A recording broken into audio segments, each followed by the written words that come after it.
walking the dog 5 miles every night. What do you think? Pretty good, huh? He said the dog looks very muscular. I'm divorced now. I had to do some internet dating. I should have known internet dating was not for me. The very first internet match they sent me was my almost ex-husband. We were still living in the same house, using the same computer. And I guess because of our zip codes matching, they sent me my almost ex-husband. I should have turned back then. Why didn't I? The nastiest questions they ask you right off the top. Where are my internet daters? No one will admit it. Only one. 2. Oh, you met this fellow? Oh, no, he's good. All right. So they ask you the nastiest questions right off the top. They're like, are you into anal? Ooh. Are you into anal? I must be. I'm always dealing with assholes. Do you wear thong underwear? I'm afraid if I walk really fast in a thong, I'm going to get sawed in half. It's a safety issue for me. I do not wear any thong underwear, okay? Then they even ask about my personal grooming. They want to know if I'm bald or hairy. Am I Telly Savalas or a Sasquatch? If you must know, I am neither.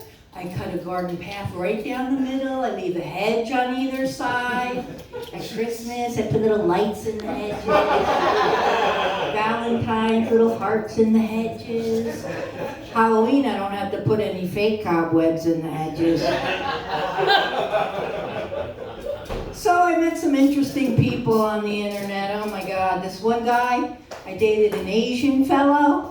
And he liked to call me pet names. He liked to call me his sweet and sexy dumpling. I called him Minute Rice. Then another guy, he was all covered in tattoos. And the only one that bothers me, it says mom across one knuckle and dad across the other knuckle. So whenever we get intimate, I'd be like, your dad's hand's on my boob, your mom's hand's in my crotch. What's going on here? And you would just switch them. How is that helping me? Then one guy I met, I thought, oh, we have a really lot in common. This is going to work out great. He was a man searching for a woman. I was a woman searching for a man. He was a 30-year-old and he owned a bar. He was a bar owner. I've been going to bars for 30 years. He had a black cat named Death. I have a dog that smells like a black cat named Death. He dates 3 women all at the same time. I've had 3 men in my whole entire life. I had my first love, my ex-husband, and the 50 or so men after the divorce I put in one big fat sad category. Yeah, so then I realized he was into polyamory. Do you know what polyamory is? Where you love a lot of people at the same time. Polyamory is just a timeshare for dick. I'm not doing any polyamory, okay? So I finally met someone. Yay! He has everything I like in a man. He's got a job, he's got money, he's got grown daughters, he's got everything. You know what else he has? He has a ticklish dick. He has a ticklish dick. He doesn't like blowjobs. Can I just say, I've never been happier in my whole entire life!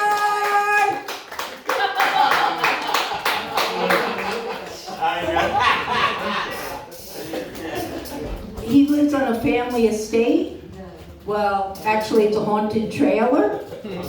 His mom, his brother, and his grandmother all died there. 3 separate incidences.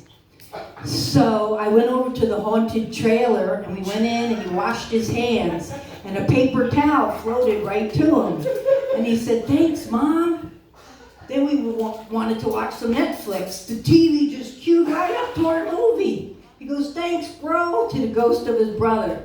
Then we start smoking a lot of pot, and the trailer gets all fogged up, and we start doing this deep eye gazing thing, and the years just melt away. 50, 40, 30, 20, 18. He's sweet 16 because I'm 2 years older, so he's sweet 16 now. We go right into smashing. There's lightning, wind, thunder, the trailer's just going back and forth. And then somebody wrote in the mirror in KY jelly, "Wait, there's no blowjob?" And I said, "Roy, who's that?" And he was like, "Grandma, get the hell out of here, will you please?"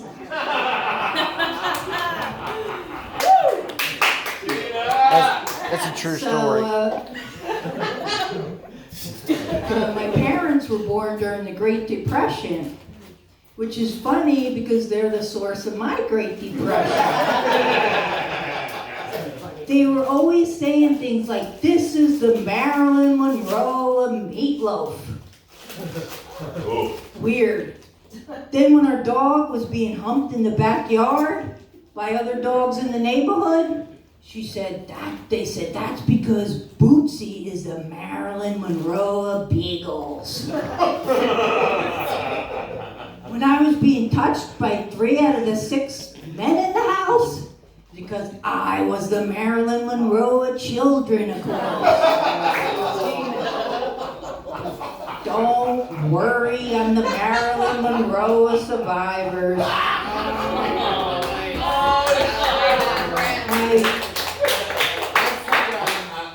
My father wanted to name, very dysfunctional. I'm the 3rd youngest of 8 kids. My father never ate dinner with us. He ate dinner alone in front of the TV on a TV tray. And you're like, "Dad, you marry a woman with 2 children, you have 6 more kids, and now you decide you want to be alone?" You know? So, anyway. Oh, and during COVID, I gained 20 pounds. I didn't understand that I was going on long walks and stuff, well, to the refrigerator. So I bought those pre-planned diet meal things, and they were horrible. I had to eat more food just to get the taste of that food out of my mouth. So I gave some to my best friend, Gina Marie, and I said, "Try these, let me know what you think." And she said they were absolutely delicious. And I said, "Absolutely delicious? For real?" She's like, "Yeah, I just put a ton of cheese, bacon, and ice cream on it. They were absolutely delicious." So then I was dating a fella, and I had she was dating a guy, and he came over for dinner, and there was a cucumber on the counter. And the guy picks up the cucumber, and he starts getting friendly with Gina Marie and the cucumber. That's not the strange part. The strange part is they cut it up and put it in a salad and ate it after. They cut it up and put it in a salad and ate it. I said, "What did you call it? A cucumber salad?" So ever since then, I called her Cooch. Coochcumber. So I had a dating emergency, and I called my Coochcumber, and I said, "You would not believe what just happened to me." And so I told her I was dating a fella, and came time we slept together. I said, "Would you believe he left a big skid mark across my white sheets?" Has anything like this ever happened to you? And she says, "I have leopard print sheets, and I change them every 6 months or every 6 lovers, whichever comes first." So I said, "Well, what should I do?" She said, "You gotta sleep with him again to see if the poop is a fluke."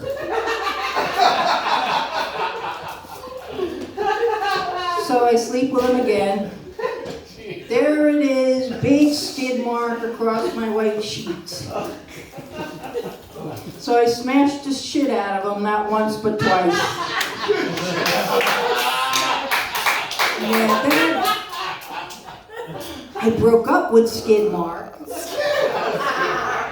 Yeah, I broke up with Skidmark, and he said, "Oh, I'm glad to have you out of my hair." I said, "You're bald."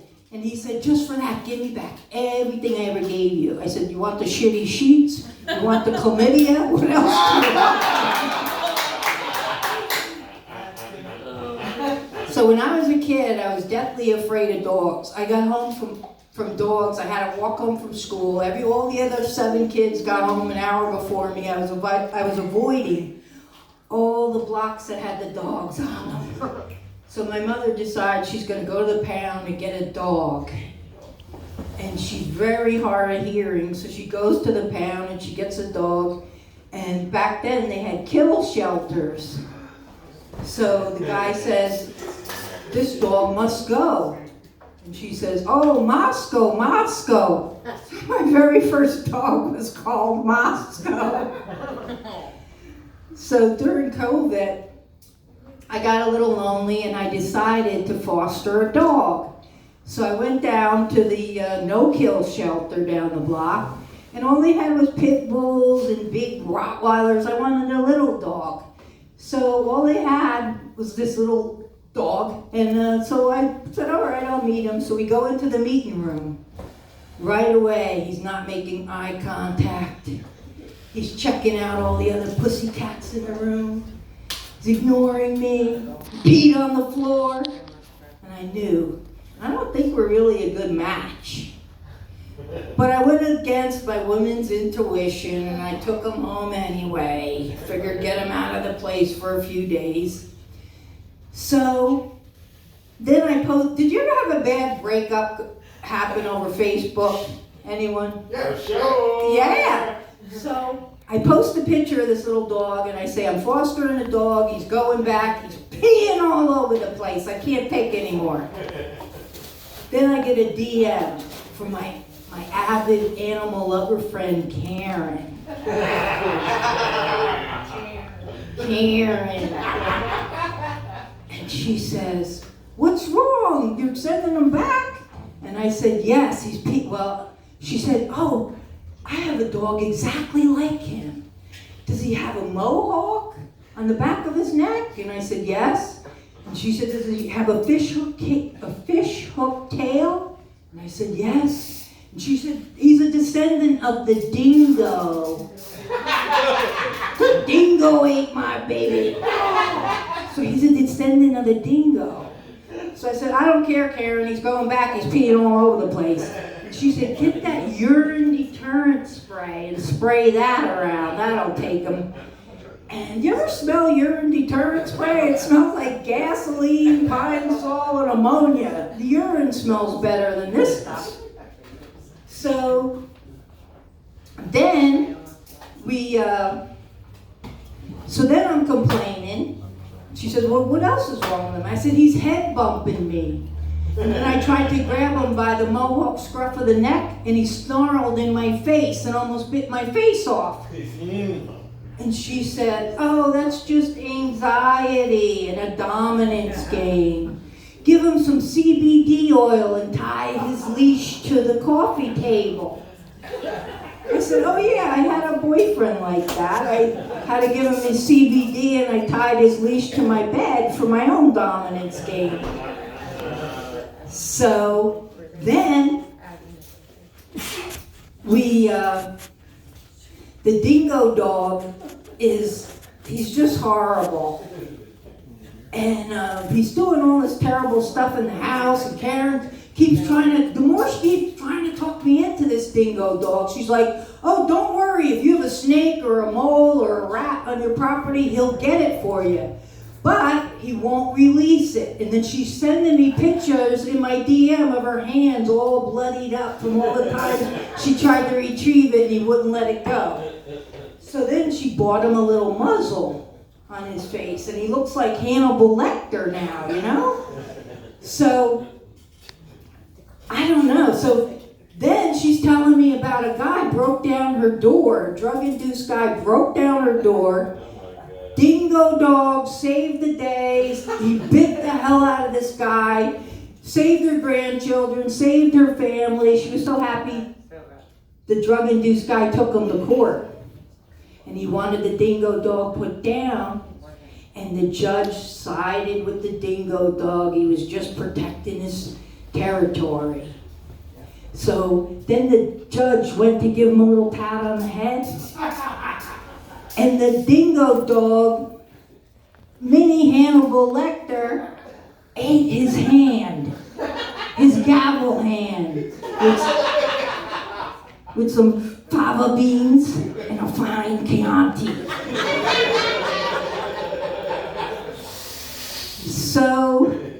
So I had to take him back Wednesday morning. He was getting neutered. Poor guy lost his home and his nuggets all in one day. So I'm driving him back to the animal no-kill shelter. And what song comes on the radio? Al Green, Let's Stay Together. And he's looking up at me with those big bug eyes and those pointy ears and the sharp teeth, little marsupial looking dog. He's looking at me, and it's, baby, let's stay together. Loving you, weather, times are good or bad, snappy your pea pads. Let me be the one you come running to.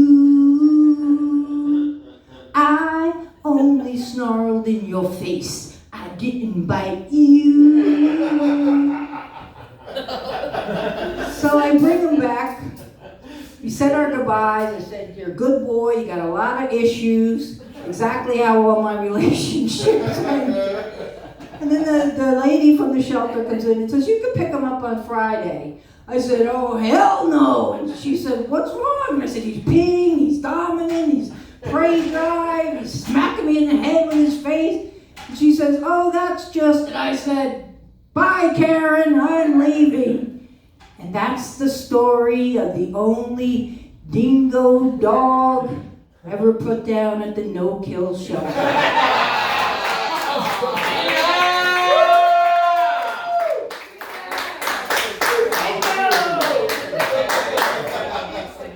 Dingo. So my dad, he wanted to name me Betsy, after a chick he had a lot of fun with back in the day. And my mom said, you can't call her Betsy, they're going to call her Betsy Wetsy. So instead she called me Regina. Like, that's not a problem. Do you know what the sales calls are like? Is this Gina Gibbons? Regina. I'm like, Jake from State Farm, are you calling me a redundant twat? Oh. Okay. I'm Gina Gibbons. You've been the Marilyn Monroe of audience. Thank you so much. Gina Gibbons, thank you. That was so subtle. Subtle. We teach that in comedy school. You can check us out. That's great. From the people who